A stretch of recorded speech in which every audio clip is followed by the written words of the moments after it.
Magandang hapon sa inyo lahat at nandito tayo ngayon sa San Sebastian Church sa Quiapo, Manila. At ito lamang ang nag-iisang simbahan sa Metro Manila na gawa sa buong bakal, sa purong bakal. At ito ang tatalakayin natin sa video na ito at samahan niyo ako.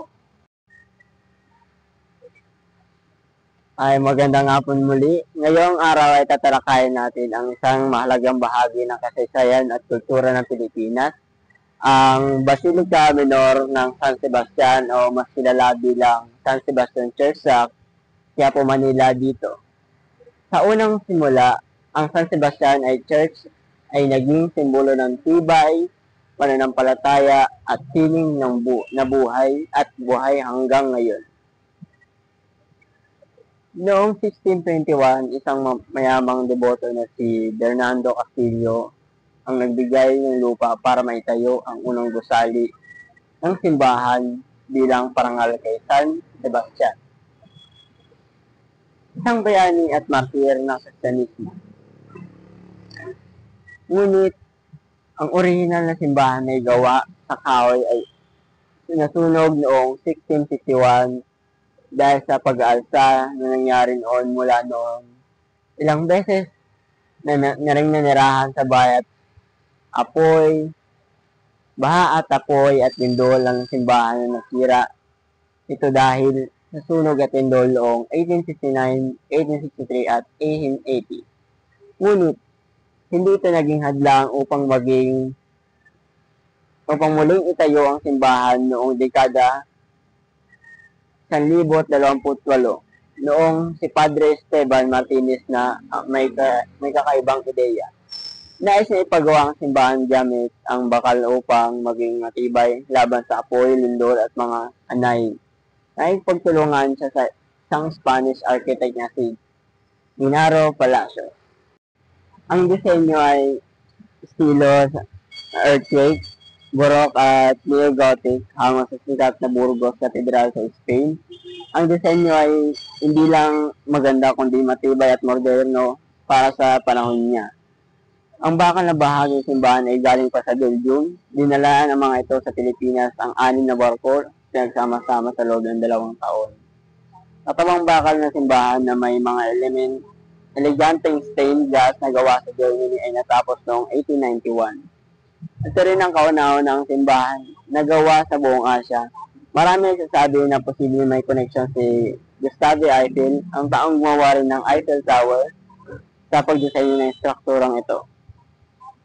Ang interior ng simbahan ay puno ng pinturang trompe ay nagpapakita ng mga santo at martir gawa ng mga Pilipinong artist na sina Lorenzo Rocha, Isabelo Tampinco at Felix Martinez.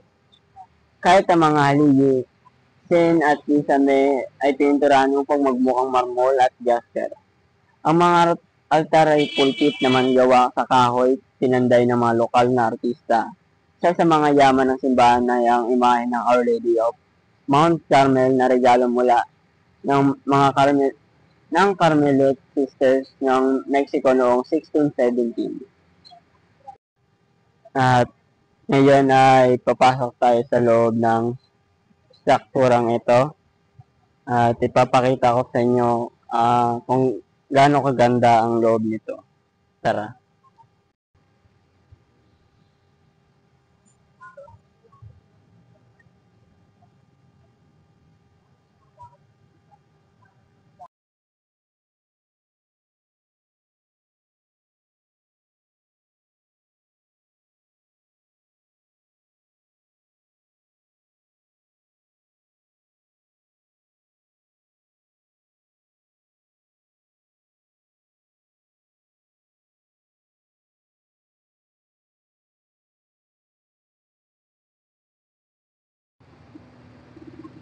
Ito ay nanatiling matatag kahit na ilang beses natin sala ng kalamidad.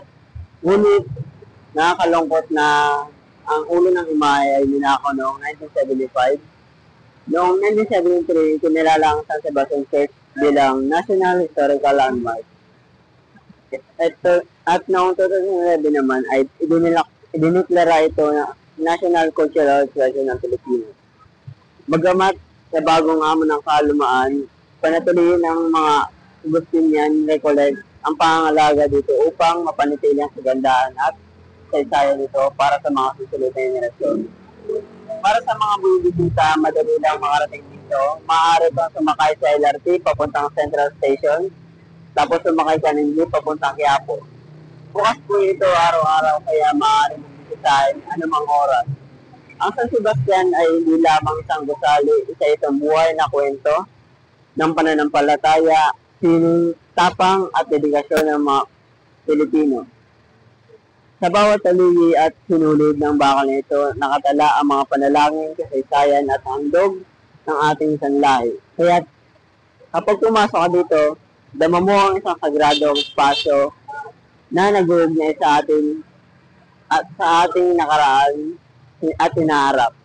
Maraming salamat po na ninyo, naibigan ninyo ang maikling paglalakbay na ito sa kasaysayan at kagandahan ng San Sebastian Church. Paalam!